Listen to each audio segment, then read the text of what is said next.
Welcome to today's Explainer. We're jumping right in today because we are breaking down exactly how AI is completely eradicating corporate inefficiencies. But more importantly, we're going to look at how you can use specific, highly accessible tools to make yourself essentially superhuman at work. Let's get into the ultimate roadmap for navigating this massive shift. Look, let's start with a rather chilling reality check from the CEO of Anthropic. He recently came out and stated that 50% of entry-level jobs will just be gone in the next 5 years. And you know what's even wilder? He noted that 90% of his own code is already being written by AI today. I mean, this isn't some distant sci-fi future we're talking about. This is happening right now, literally in the workflows of the very people building the tech. And there's a brilliant milestone that shows exactly why this is happening so fast. The number 100. AI models are now scoring a perfect 100 out of 100 on the SWE-bench software engineering benchmark. To put that into human perspective for a second, a perfect score means the AI is performing at the level of a principal software engineer with up to a decade of experience. So these models, they aren't just guessing anymore. They are flawlessly executing incredibly high-level cognitive problem-solving. So here's our roadmap for today's analysis. We're covering the AI job market reality, jobs that will survive, the new business playbook, the ultimate AI arsenal, and finally, mastering prompt engineering. Okay, Section 1, the AI job market reality and how we are eradicating corporate inefficiency. Just consider the stark paradigm shift in how financial markets are reacting to layoffs right now. Historically, when a company announced mass layoffs, the public was outraged and the stock price would absolutely tank because it signaled a company was in deep distress. But today, companies like UPS recently let go of 48,000 employees. Or take Intel, for example. The market objectively rewarded them. Their stock prices actually jumped. The market is now viewing reduced human headcount not as a failure, but as this direct, accelerated path to massive profitability through automation. And why is that exactly? Well, it's because of what we call the intern's intern inefficiency. For decades, companies just patched up operational holes by throwing layers of cheap human labor at really minor problems. Oh, your intern got too busy? Just hire an intern for the intern. It was this entrenched corporate habit of prioritizing human band-aids over actually building a functional system. Well, AI is completely eradicating that entire culture overnight. Moving right along to Section 2, jobs that will survive, based on some really stark predictions from Microsoft. So Microsoft analyzed their Copilot data across roughly 40 different job types, and the takeaway is incredibly clear. Any job that relies strictly on a computer, we're talking software engineers, accountants, copywriters, graphic designers, data scientists, is facing immediate disruption. So, what actually survives? The roles that require a physical, hands-on presence: nurses, plumbers, carpenters. It's the great irony of the AI revolution, right? Physical manual labor will be the last thing standing, while pure knowledge work is the very first to get automated.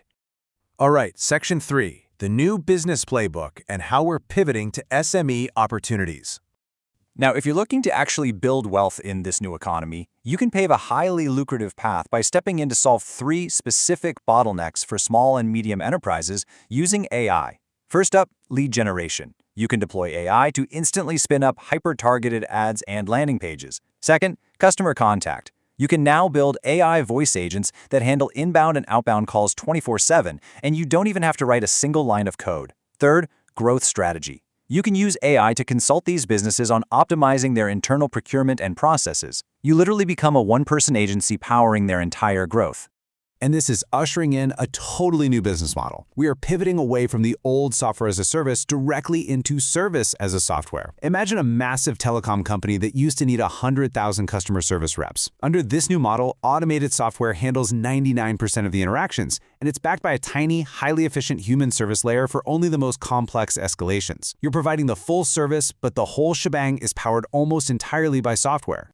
And just look at how deep this technology integrates into the real world. Let's look at medical diagnostics. Currently, detecting cancer biomarkers requires sending physical tissue samples to elite Tier 1 cities so expert pathologists can review them manually. But a new AI workflow changes that completely. A sample is digitized, an AI operating system analyzes the live microscope feed in real time, and it instantly detects the specific biomarkers needed for targeted drug therapy. It literally decentralizes elite medical care. How amazing is that? Which brings us to Section 4. The ultimate AI arsenal, and the tools you need to make yourself superhuman. Think of this as your new digital tool belt. Because honestly, you can't just rely on one single AI model anymore. You need to assign specific tasks to the absolute best model for that specific job. For example, use Grok when you need real-time sentiment analysis, like pulling the top 100 tweets to see if people actually think the Lenskart IPO is a good buy. Use Claude for content creation and rewriting. It's just unparalleled for understanding nuance and style. Use Perplexity or Gemini when you need deep, credible internet research, pulling from reliable sources. And then there are hyper-specific tools like Happenstance, which maps your digital footprint across LinkedIn and Twitter to show you exactly who in your network can get you a job at a company like Google. But okay, this one is probably my absolute favorite. Imagine walking into a high-stakes interview, a huge sales pitch, or even a date. By using a Chrome extension called Crystal Knows, the AI reads that person's entire digital footprint and generates a literal psychological playbook detailing their personality traits, what topics give them energy, and exactly how you should communicate with them. You walk into the room knowing more about what annoys them than they might even know themselves. It is a borderline unfair advantage. And finally, Section 5, Mastering Prompt Engineering and the Magic Formula. We've got to stop writing basic, lazy requests. Seriously. To unlock the true cognitive and reasoning power of large language models, you need to use this 4-step magic prompt formula. Step 1. Role. Who is the AI acting as? An expert copywriter? A senior financial analyst? Step 2. Objective. What is the precise goal you're trying to achieve? Step 3. Context. What's the background situation the AI needs to know to actually tailor its response? And Step 4. Data. What specific facts, numbers, or rules must be included in the output? Notice the huge difference in depth here. A bad prompt is just, write an email to my manager for a leave tomorrow. The AI is going to give you a generic, completely boring template. But look at the magic prompt. Act as an expert copywriter with 15 years of experience to convince my boss to give me 2 days off. My boss is a strict 45-year-old who believes in working from the office and hates remote work. So tread carefully. The deep specificity of your context completely dictates the quality of the AI's output. It's going to craft a highly persuasive, customized email that actually works for your specific situation. So, I'm going to leave you with the most crucial point of this entire explainer. Will you be replaced by AI or by someone using AI? The technology itself isn't your enemy. It's just a tool. But the person who masters this playbook, who uses the right models for the right tasks, and who knows how to prompt them flawlessly, well, that person might just take your seat. So, which of these tools are you going to test out first? Thank you so much for joining me for this analysis, and as always, keep learning.